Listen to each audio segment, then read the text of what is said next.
দরবেশ বাবা সালমান এফ রহমান। দরবেশ কি উনি এমনি এমনি হয়েছেন?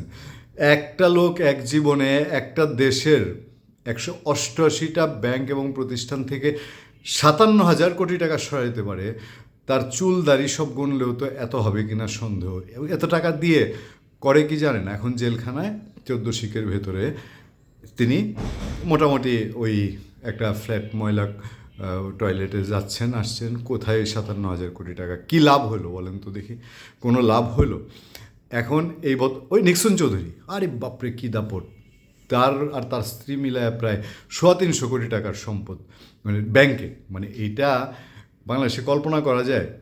এজন্যই তো শেখ হাসিনার প্রতি তার দলের মানুষের প্রশ্ন, আপনি জানতেন না এগুলো? ইন্টেলিজেন্স কী করেছে যে না জেনে থাকেন? আর জেনে থাকলে কেন কি করেছেন সেই প্রশ্নেই তো আপনাকে এখন বারবার আপনাকে বিদ্ধ করে কিনা বাংলাদেশের মানুষ নতুন করে জানতে চায়।